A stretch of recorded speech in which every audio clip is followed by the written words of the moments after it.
Shalom, selamat pagi, jemaat yang dikasihi Tuhan. Senang rasanya kita dapat berjumpa kembali melalui renungan harian gereja kita. Hari ini, hari Kamis tanggal 24 April tahun 2025. Sebelum kita merenungkan firman Tuhan, mari saya mengajak kita untuk terlebih dahulu mempersiapkan hati kita untuk menyambut firman-Nya. Damai sejahtera Allah yang melampaui segala akal dan pikiran, itulah kiranya yang memelihara hati dan pikiranmu di dalam Kristus Yesus Tuhan kita. Amin. Saudara kekasih, firman Tuhan yang menjadi renungan pada hari ini tertulis dalam Injil Yohanes pasal 21 ayat 18. Injil Yohanes pasal 21 ayat 18 berbunyi demikian. Aku berkata kepadamu, sesungguhnya ketika engkau masih muda, engkau mengikat pinggangmu sendiri, dan engkau berjalan kemana saja kau kehendaki.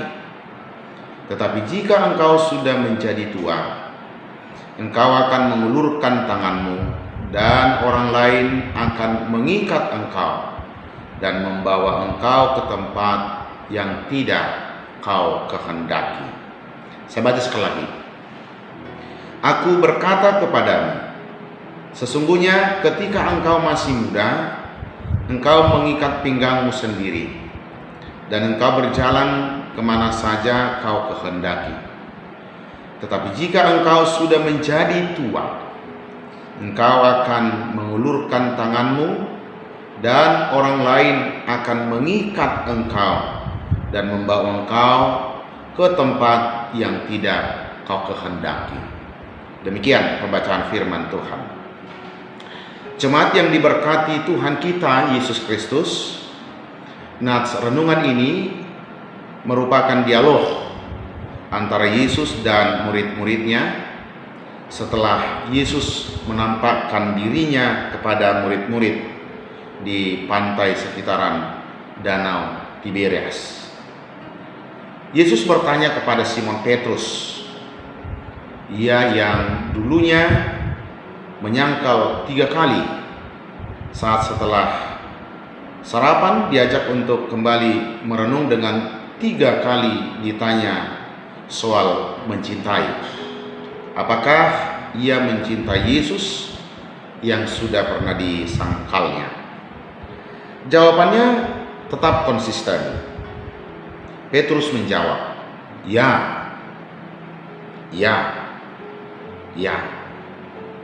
Itulah kata yang disampaikan oleh Petrus sebagai jawaban atas pertanyaan yang disampaikan oleh Yesus sendiri.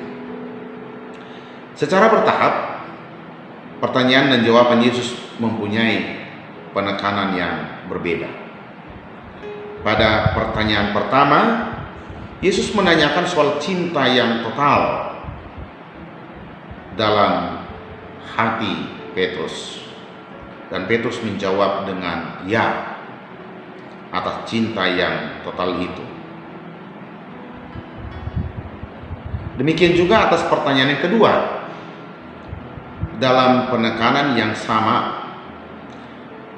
Pada pertanyaan yang ketiga, Petrus nampaknya merenung dengan sangat mendalam. Pertanyaan yang sama diulang sampai 3 kali oleh Yesus sendiri. Saat itu Petrus mengakui kelemahannya. Ia sudah membuktikan bahwa cintanya bukanlah cinta yang tak bercacat. Petrus sungguh mencintai Yesus, namun dengan cinta yang manusiawi, cinta yang dapat terluka. Petrus sadar betul bahwa tidak mungkin mencintai Yesus dengan cinta yang tak bercatat. Maka ia tahu persis tentang dirinya dan kualitas cinta yang dia miliki, yaitu cinta yang sangat rapuh, hal itu menggambarkan bahwa cinta seorang manusia itu tidaklah sekuat cinta Tuhan kepada manusia yang Dia kasihinya. Saudara yang dikasihi Tuhan kita Yesus Kristus, maka Yesus menjawab, merespon kembali atas setiap jawaban yang dikemukakan oleh Petrus dengan mengatakan, "Gembalakanlah domba-dombaku." Kemudian Yesus melanjutkannya dengan menceritakan tentang hal-hal yang akan dialami oleh Simon Petrus dalam melaksanakan tugasnya sebagai seorang gembala. Jemaat yang dikasihi Tuhan kita Yesus Kristus, Tuhan Yesus sedang mengingatkan bahwa ketika Petrus masih muda, bahkan sangat muda, dia memiliki kekuatan dan kebebasan untuk menentukan langkah kemana ia mau pergi. Tetapi ketika usianya sudah menjelang tua, maka pilihan itu menjadi sangat terbatas, bahkan bisa harus mendapatkan pertolongan dari orang lain. Apa yang mau ditekankan oleh Tuhan Yesus kepada Petrus pada bagian ini adalah bahwa Petrus akan mengalami masa yang sulit sebagai konsekuensi dari jawabannya. Petrus akan melalui ujian yang begitu berat, yaitu kuk yang akan dipasangkan kepada pundaknya sendiri. Tetapi meskipun Yesus mengatakan demikian, Petrus tetap mengikut Dia dan menerima segala konsekuensi iman yang harus dia jalankan di dalam kehidupannya. Petrus kehilangan rasa takut sebab ia sudah menyadari Tuhan Yesus yang memberi perintah dan akan mengendalikan kehidupannya. Sama seperti seorang yang tua, dia akan dikendalikan oleh orang lain di luar daripada dirinya. Saudara kekasih, memang demikianlah kalau sudah Tuhan yang mengendalikan kehidupan seseorang. Dia harus percaya kepada Tuhan. Dia harus sepenuhnya mengikut kemana Tuhan akan membawa dia. Bahkan mungkin suatu ketika seseorang yang percaya itu, dia bisa merasakan seolah-olah dia sedang berjalan ke dalam suatu tujuan yang sangat berbeda dari apa yang dia bayangkan dan pikirkan. Tetapi setiap orang yang percaya, sebagaimana dalam percakapan antara Yesus dengan Petrus dalam nats ini, pada akhir percakapan itu Yesus tetap meminta supaya Petrus mengikutinya. Kali ini Petrus diajak sebagai rekan dan sahabat dalam pelayanan kerajaan Allah di tengah-tengah dunia ini. Apa yang Petrus tunjukkan ini mesti menjadi teladan bagi setiap orang percaya dalam setiap zaman, termasuk zaman kita hari ini. Kita harus memiliki cinta kasih secara total mengikut Yesus.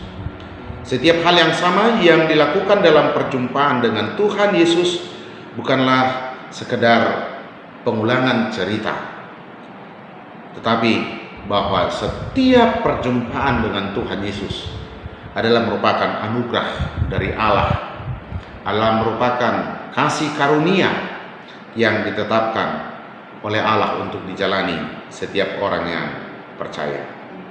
Saudara yang dikasihi Tuhan kita Yesus Kristus, maka pada masa-masa kini setelah kita melewati masa Pasion, Jumat Agung hingga merayakan Hari Kebangkitan Yesus Kristus, sejatinya peristiwa kebangkitan itu akan menguatkan kita dalam membangun konsistensi kita untuk tetap konsisten menghadapi setiap tantangan hidup sebagai mitra Allah dalam pemberitaan damai sejahtera di tengah-tengah dunia ini. Orang yang sudah semakin matang di dalam iman, dia akan sepenuhnya mempercayakan hidupnya hanya kepada tuntunan Tuhan, dan dia tetap yakin bahwa Tuhan akan membawa dia pada kehidupan yang penuh dengan damai sejahtera. Tuhan memberkati kita, memberkati Amang dan Nina hari ini di dalam menjalani setiap aktivitas, menghadapi setiap pergumulan hidup dengan tetap membangun cinta kasih kepada Allah melalui Yesus Kristus. Amin. Marilah kita berdoa. Terima kasih ya Tuhan atas cinta kasih-Mu yang telah Tuhan nyatakan melalui pengorbanan Putra-Mu Yesus Kristus yang menjadi juru selamat kami. Terima kasih ya Tuhan. Biarlah kemurahan Tuhan semakin meneguhkan iman kami. Kami semakin matang untuk mempercayakan seluruh kehidupan kami hanya kepada pertolongan-Mu saja. Ajar kami untuk perlahan-lahan mampu melepaskan diri dari ego dan keinginan kami semata, tetapi kami hanya menjalani hari-hari hidup kami dalam keyakinan bahwa Engkau berada di depan kami, sehingga langkah kami tertuju pada damai sejahtera. Terima kasih untuk firman hari ini. Engkau mampukan kami dalam memenangkan setiap pergumulan hidup kami. Engkau memberkati seluruh jemaat Tuhan dalam aktivitas pergumulannya hari ini. Dalam nama-Mu Yesus Kristus yang telah menjadi korban penebusan dosa kami, agar kami hidup kudus. Terpujilah nama-Mu hari ini kekal sampai selama-lamanya. Anugerah Tuhan kita Yesus Kristus, kasih setia Allah Bapa, serta persekutuan Roh Kudus memberkati-Mu. Amin.